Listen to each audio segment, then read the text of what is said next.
I want to welcome everybody to the Mass. Thank you, Father, for a beautiful Mass and everyone who's participating. We do have I don't know if it's live stream, but it's being shared. So I want to acknowledge everyone who'll be watching this as well. Truth and reconciliation in the country, there's so much work to do. You know, before we got here, the conversation of residential schools, how some of our people suffered in the schools, how some of the Indigenous people were shortchanged or oppressed,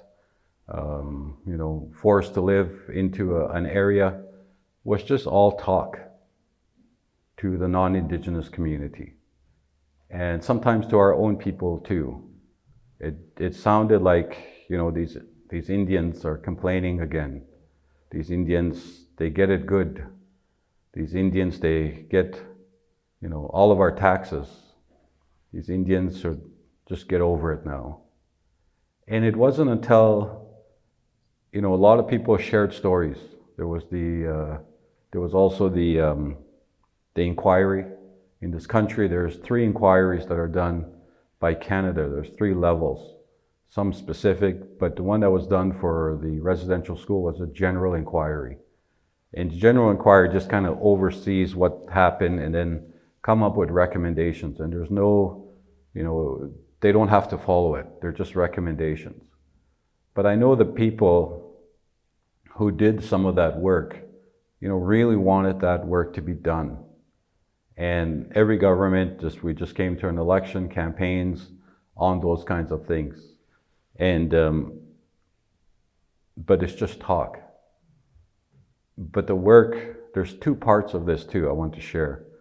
There's work that comes from the Indigenous people ourselves, and there's work that is available to the non-Indigenous community.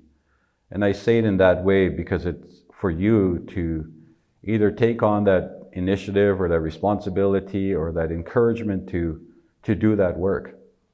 And we don't need your help. The work that has to happen within our communities is a responsibility for ourselves, healing ourselves. For too long, as my relative said, we tried to depend on government, probably because we were forced since 142 years ago and before that. But we're not in that place anymore. We're very independent, and we've always been independent.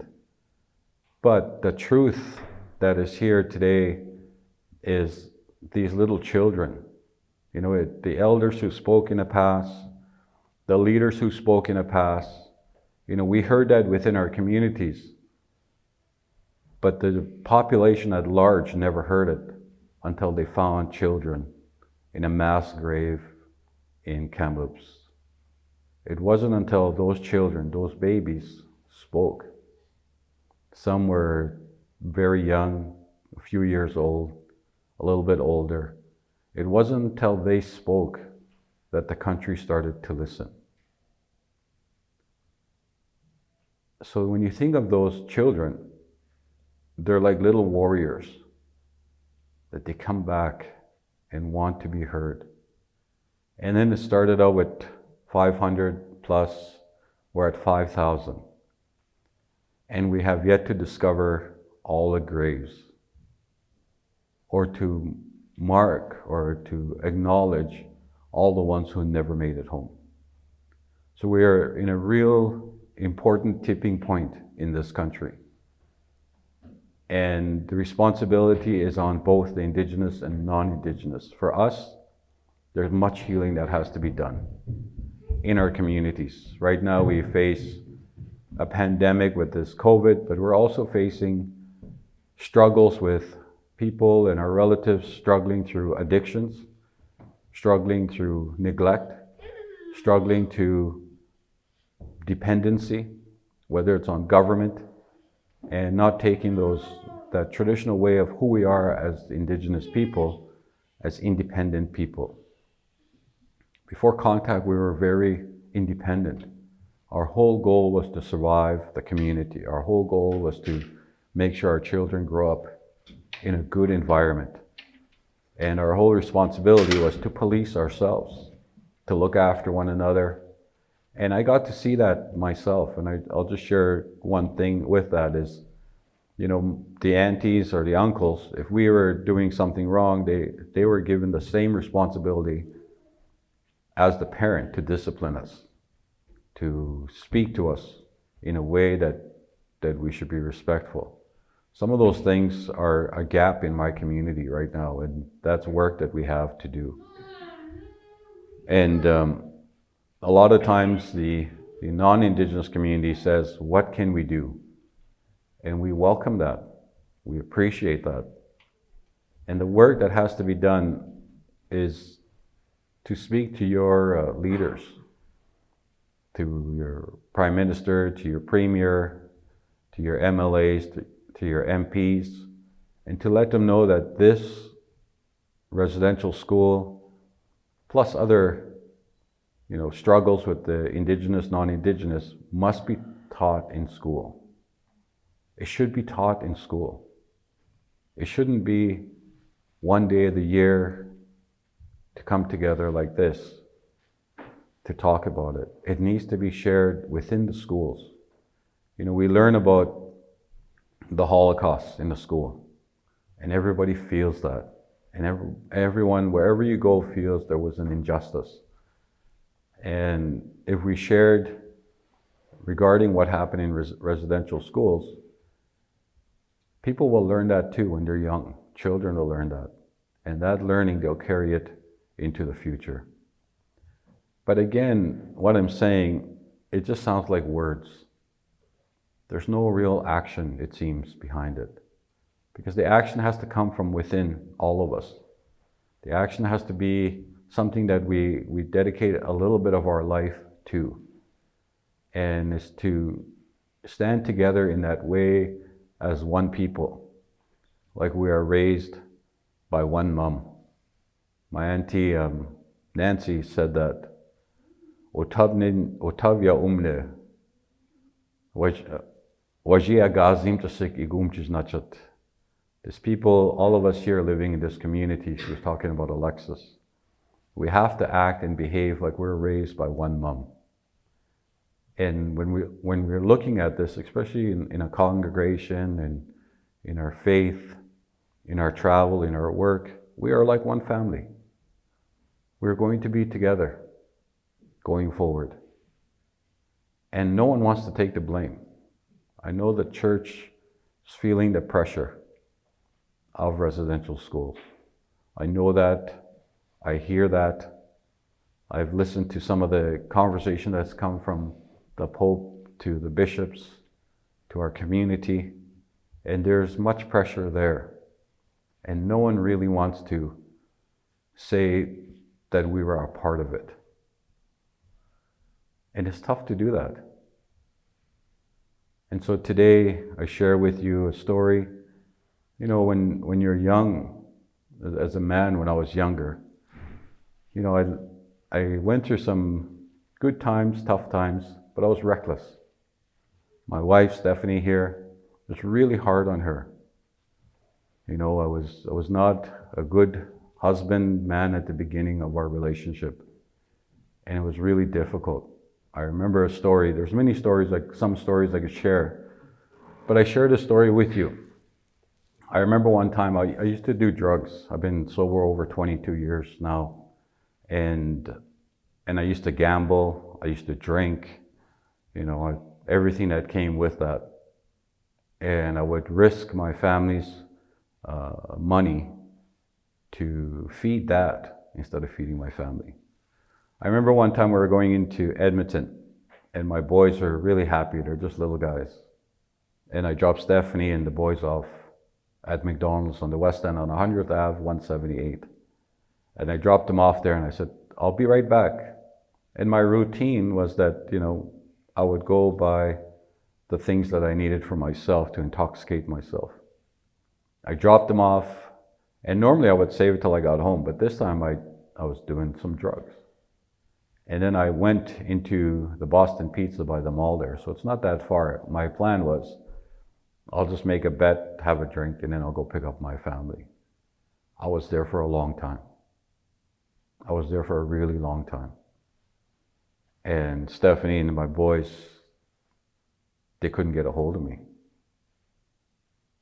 And they came. I was playing there, and the money that I had, I spent all of it. I was down to my like $20, $30 or something like that. And in the back of my mind, I'm like, holy smokes, I don't have no money to feed my family. And I still put that money in there. And then as I did that, I got hit in the back. I got hit in my shoulder like this. What are you doing? It was Stephanie. She had my boys on her hands. And I looked at them and I couldn't believe my kids were in this bar too. And they got there from, that's quite a few blocks away that they walked. For whatever reason, somehow this machine took the money I left and went home, and I just felt that. And I still feel it to this day. That's almost 30 years ago. And so I share this story with you because I could blame the drugs, I could blame the gambling, I could blame the cigarettes, I could blame maybe I needed some free time to myself, whatever I could blame. The truth was that it was my fault, that I had to take that responsibility too. And when Stephanie was telling me and Father Lester was telling me to come and speak, I said, I don't want to speak. I've been asked about 30 or 40 places this upcoming week to share, and I don't want to do it. I don't want to do it because it feels like it's not real. It's like a token to have the Native people speak on reconciliation. It feels like that. And I've just been doing too much of it or a lot of it, and the message was not getting out. And I told Stephanie, and I asked her if I could share that story. If I'm going to do it, I'm going to share a personal story because it seems like we're not getting the message out. And she asked me why. I said, because I think we need to get to that spot. We're not perfect in this world. We're just human. And we're trying to do the best we can. And when I think about, I know the government has apologized. I know the Pope is on that prayer, and the people and the bishops. You guys seen the letter that's placed out front here. Those apologies are coming. And why is the apology important? It's to validate those babies that were found. It's to validate that. It's just like me telling Stephanie, it's not my fault, it was the drugs, it was the alcohol, it was the gambling. It's not until I say I'm sorry to her.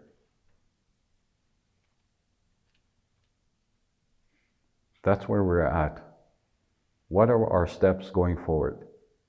One, we need to educate our people in the schools so that we can grow. And the church is the people. It's you. You make it strong. You make it beautiful. There were people in the past who did not follow that grace. And God has a conversation with them, I'm sure. But as we take these next steps forward, on the 30th, let's dedicate that day to learn more.